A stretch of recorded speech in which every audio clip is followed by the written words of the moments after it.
എൻ്റെ പൊന്നുമക്കളെ നാട്ടുകാരൊക്കെ എന്ന് പറഞ്ഞാൽ അവർക്ക് ഈ ക്ഷേത്രം മൊത്തം എഴുതി കൊടുത്താൽ അവർക്ക് സന്തോഷം. അത്രേ ഉള്ളൂ നാട്ടുകാരുടെ പ്രശ്നങ്ങൾ. പ്രിയമുള്ളവരെ, കഴിഞ്ഞ 2.5 ആഴ്ചക്കാലം നെയ്യാറ്റിൻകര ഗോപൻ അല്ലെങ്കിൽ ഗോപൻ സ്വാമി നമ്മുടെ കേരളത്തിലുമൊക്കെ തരംഗമായിരുന്നു. ദൃശ്യ മാധ്യമങ്ങൾ ഗോപൻ സ്വാമിയുടെ പേര് കേൾക്കാത്ത ഒരു ദിവസവുമില്ലായിരുന്നു. സോഷ്യൽ മീഡിയകളിൽ ട്രോളുകളും വാർത്തകൾ കൊണ്ട് നിറഞ്ഞിരിക്കുകയാണ്. ഇപ്പോൾ നെയ്യാറ്റിൻകര ഗോപൻ സ്വാമിയുടെ സമാധി മണ്ഡപത്തിന് തൊട്ട് അരികിലായിട്ടാണ് വാർത്ത 24 നിൽക്കുന്നത്. എൻ്റെ പിറകിൽ കാണുന്നതാണ് ഈ സമാധി മണ്ഡപം. ഈ സമാധി മണ്ഡപവുമായി ബന്ധപ്പെട്ടും അദ്ദേഹത്തിൻ്റെ സമാധിയുമായി ബന്ധപ്പെട്ട വലിയ കേസുകളും വ്യവഹാരങ്ങളും നടന്നു. അതിൻ്റെ ഭാഗമായി BHPയും പറയുന്ന സമുദായ സംഘടനകളും ഈ വിഷയത്തിൽ ഇടപെടുകയും അങ്ങനെ കോടതി വ്യവഹാരത്തിനൊടുവിൽ സ്വാമിയുടെ ആഗ്രഹപ്രകാരം മക്കൾ ഇവിടെ അദ്ദേഹത്തെ കുടിയിരുത്തുകയും ചെയ്തു. ഇപ്പോൾ അദ്ദേഹത്തിൻ്റെ സമാധിയുമായി ബന്ധപ്പെട്ട പൂജാകർമ്മങ്ങൾ നടക്കുകയാണ്. ഈ വിഷയത്തിൽ തുടർന്നുള്ള നടപടികളും അതുപോലെ മുന്നോട്ടുള്ള കാര്യങ്ങളെ പറ്റിയൊക്കെ നെയ്യാറ്റിൻകര ഗോപൻ സ്വാമിയുടെ ഭാര്യ നമ്മളോട് സംസാരിക്കുന്നുണ്ട്. അത് കേട്ടിട്ട് നമ്മൾ കൂടുതൽ കാര്യങ്ങൾ പ്രിയപ്പെട്ട പ്രേക്ഷകരിലേക്ക് എത്തിക്കുന്നതായിരിക്കും. ഞാനല്ല സംസാരിക്കണം. കാരണം ഭഗവാന്റെ കടാക്ഷം കൊണ്ട് എനിക്ക് ശക്തി തന്നു നിങ്ങളോട് സംസാരിക്കണം. എൻ്റെ ഭർത്താവ് എന്ന് പറഞ്ഞ ആ ആള് സമാധിയായി. അതിൻ്റെതായ പൂജകൾ മോന് നേരത്തെ പറഞ്ഞു കൊടുത്തോണ്ട് മോൻ അതനുസരിച്ച് ചെയ്തു. പക്ഷെ അതിൻ്റെ കൂടെ എൻ്റെ മരുമോളും ഞാനും കൂടി ഉണ്ടായിരുന്നു. അപ്പം ഞങ്ങൾ കരഞ്ഞപ്പോൾ അച്ഛൻ പറഞ്ഞു ഞാൻ കേട്ടിട്ട് അച്ഛൻ്റെ വാക്ക് ഞാൻ പാലിക്കിട്ട് അമ്മയോടെ കിടന്ന് കരയല്ലേ എന്ന് പറഞ്ഞ് ഞാൻ വിശ്വസിച്ച്. അപ്പോൾ ഇങ്ങനെയൊക്കെ ഉണ്ടെന്ന് മോനും അറിഞ്ഞില്ല. പക്ഷെ നമ്മൾ ഒരു ഭാഗത്ത് ഈ കൗൺസിൽ എന്ന് പറഞ്ഞാൽ അവരെ വിളിച്ച് അറിയിച്ചില്ല. ആ ബുദ്ധിയൊന്നും നമുക്കില്ലായിരുന്നു. എൻ്റെ ഭർത്താവാണ് എല്ലാ ഈ രാഗകളൊക്കെ തയ്യാറാക്കണം, അങ്ങോട്ടും ഇങ്ങോട്ടൊക്കെ പോകണം. മക്കളെ ഏൽപ്പിച്ചത് ഒന്നും ഏൽപ്പിച്ചിട്ടില്ല, എല്ലാം എൻ്റെ ഭർത്താവിന് ചെയ്തുകൊണ്ടിരുന്നത്. അതുകൊണ്ട് മക്കൾ അച്ഛനുമായിട്ടുള്ള ബന്ധമല്ലാതെ രാഗപരമായിട്ടും ഈ മുനിസിപ്പാലിറ്റി എങ്ങനെയൊക്കെ വേണം, പഞ്ചായത്ത് പോകണം, അങ്ങനെ വേണം ഇങ്ങനെ വേണം എന്നൊക്കെ നമുക്ക് പിന്നീടാണ് മനസ്സിലായത്.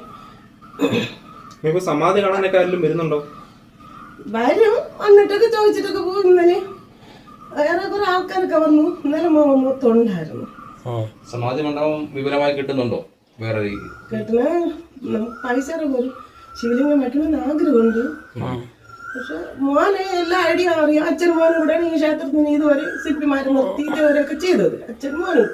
പക്ഷെ അച്ഛൻ പൂജ ധ്യാനത്തിലുള്ള പൂജ, മോൻ പൂജ പഠിച്ചാണ് പൂജ ചെയ്തത്. അവൻ മഹേശ്വരൻ നമ്പൂതിരിയുടെ പൂജയൊക്കെ പഠിച്ച് അവൻ അതിൻ്റെതായ കാര്യങ്ങളൊക്കെ നോക്കിയിട്ടുണ്ട്.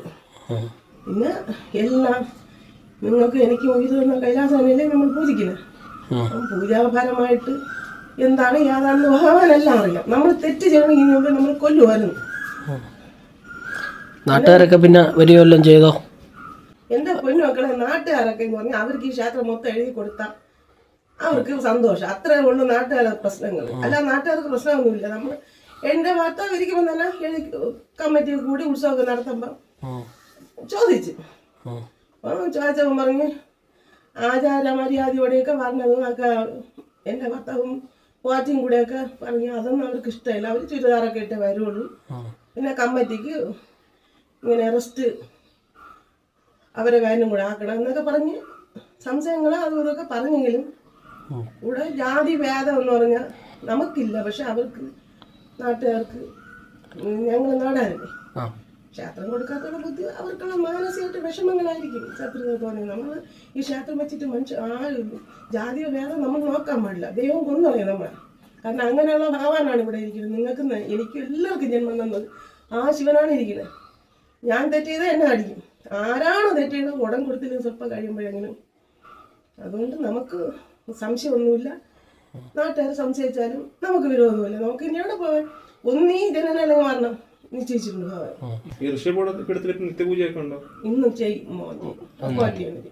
പൂജ ചെയ്യുന്നുണ്ട്. അത് ചെയ്യണം, അല്ലെങ്കിൽ അതിന് ബുദ്ധിമുട്ട് വരില്ലേ. ഈ 41 ദിവസത്തെ ചടങ്ങ് കഴിഞ്ഞിട്ട് അമ്പലത്തിൽ പിന്നെ ശുദ്ധിയാചരണം ചെയ്താൽ ശിവലിംഗമാണ് ഇരിക്കാൻ പറ്റും. ഇത് ഈ ക്ഷേത്രം നിങ്ങളുടെ കുടുംബ ട്രസ്റ്റാണോ അതോ നിങ്ങളുടെ മാത്രം പേരുള്ളതാണോ? ഇപ്പം നാട്ടുകാരെ കമ്മിറ്റി അംഗമായിട്ടേ കൂട്ടിയിട്ടുള്ളൂ. ട്രസ്റ്റ് കുടുംബത്തിലുള്ളവരെ തന്നെ. ഈ കമ്മിറ്റി ഉള്ളവർ പറയുന്നത് നാട്ടുകാർക്ക് എഴുതി കൊടുക്കണമെന്നാണ്. അതെ, എഴുതി കൊടുക്കണം. പക്ഷെ നമ്മൾ ഒരു പ്രാവശ്യം കമ്മിറ്റി പേപ്പറിലൊക്കെ ഉണ്ട്, അതിലുണ്ട്. അപ്പം അവർക്ക് ഫയൽ പാസ്സാക്കണമെന്ന് പറഞ്ഞാൽ അവർ കൊണ്ടുവരുന്ന ആളുകളെ ചേർക്കണം. ആദ്യത്തെ 8 വർഷത്തിന് മുമ്പ് ഇത് 8ാമത്തെ വർഷമാണ്. ആദ്യ ശിവലിംഗം കൊണ്ടുവന്ന് അറസ്റ്റായവർ ആ ഫയലും നമ്മളതിലുണ്ട്. റെക്കോർഡിൽ എല്ലാ രേഖകളും ഉണ്ട്. 2ാമത് അറസ്റ്റ് ആക്കിയപ്പോഴും വന്നവർ വിരിച്ചൊക്കെ ഉണ്ടെങ്കിലും നമ്മളെ കൂടെ നിന്നില്ല. അമ്പലത്തിനകത്ത് ഈ ക്ഷേത്രം മാത്രമേ പൂർത്തിയായി പണി. അടുത്ത് ഗണപതി, ദേവി, പിന്നെ അഗസ്ത്യരാണ് ആദ്യം വന്നത്. ഇങ്ങനെയൊക്കെ അവർക്കൊക്കെ ക്ഷേത്രമില്ല, ഞങ്ങൾ വെളിയിലൊക്കെ വെച്ചാണ് പൂജകൾ ചെയ്തുകൊണ്ടിരുന്നത്. അപ്പം അതിനകത്ത് ഇനി ആക്കണമെങ്കിൽ വരാന്ത, പിന്നെ ദേവിക്ക് വീടം, ഗണേശന് വീടം, പിന്നെ വീട്ടുവര എല്ലാം റെഡിയാക്കണം. അപ്പം അതിന് വേണ്ടി കുറച്ച് പൈസ വേണ്ടേ? പൈസ ഇല്ലാത്തത് കൊണ്ട് കൊറോണ വന്ന സമയത്ത് നടയെല്ലാം അടച്ചിട്ടുണ്ട്. അങ്ങനെ ചെറിയൊരു ബുദ്ധിമുട്ടൊക്കെ വന്ന് ജോലിക്കൊന്നും പോകാതെ. പിന്നെ അതോടെ അനുബന്ധിച്ച് ആൾക്കാർക്ക് കമ്മിറ്റിക്കാരൊക്കെ വിളിക്കുമ്പോൾ അവർ പിരിച്ചു പറക്കി അവർ കറക്റ്റാ പൈസ ഇവിടെ ചെയ്യുന്നില്ല. സഹകരണം 35,000 രൂപ മയക്ക് ഇനി വച്ച് കെട്ടാൻ വേണ്ടി ഏർപ്പാട് ചെയ്തു. ഇത് ഇവിടെ ഒരു ബോക്സ് വെച്ചിട്ട് വേറെ ബൈക്കുകളെ തെങ്ങിൽ വെച്ച് കെട്ടിയിട്ട് കാള് പ്രവർത്തിക്കാതെ ആണാക്കാതെ അങ്ങനെയൊക്കെ തെറ്റിയെടുത്തപ്പോൾ എൻ്റെ ഭർത്താവിന് ഇഷ്ടപ്പെട്ടില്ല. ക്ഷേത്രം എന്ന് പറഞ്ഞാൽ കള്ളത്തരം കാണിക്കാൻ പറ്റില്ല. അതുകൊണ്ട് പിന്നെ കമ്മിറ്റിക്കാർ ഇനി വരട്ട് അതിനുള്ള യോഗ്യത ഉള്ളവർ ഭക്തന്മാരാണ് ക്ഷേത്രം കൊണ്ടുപോകാൻ. അങ്ങനെയുള്ള യോഗ്യത വരുമ്പോൾ ക്ഷേത്രത്തിന് അങ്ങോട്ട് കൊണ്ടുപോകാൻ വിചാരിച്ചു.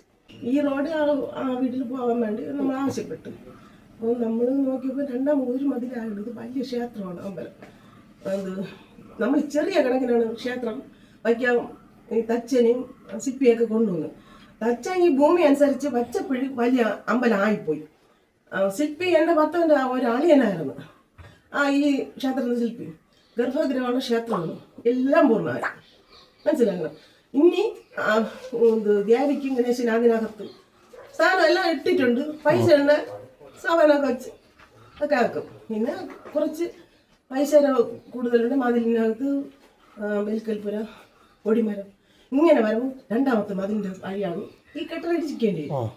രണ്ടാമത് അപ്പോൾ അവർക്ക് റോഡ് കൊടുത്തു കഴിഞ്ഞാൽ ക്ഷേത്രത്തിൻ്റെ വികസനം പറ്റൂല. അതാണ് കാരണം. അല്ല ഞങ്ങൾക്ക് ആരുടെ ശത്രുതയില്ല.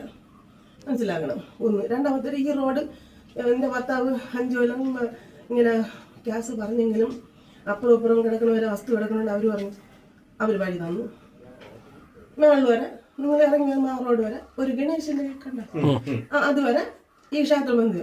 അപ്പം ഗ്യാസ് പറഞ്ഞെങ്കിലും ആരും വീതി കൂട്ടാനൊന്നും എൻ്റെ പറഞ്ഞ് തന്നെ താങ്ങാണ് മണ്ണ് കെട്ടി തീർന്ന് 2 സൈഡൊക്കെ ശരിയാക്കിയിട്ടപ്പോൾ മുനിസിപ്പാലിറ്റി വന്നു. ഇത്രയും ഡാറിട്ട് സൈഡ് വേണം കെട്ടിയിട്ടെങ്കിലും കുറച്ച് ഉണ്ട്. അങ്ങനെയൊക്കെ സഹകരിച്ച് ഇഷ്ടംപോലെ വലിയ പണക്കാർ സഹകരിച്ച്.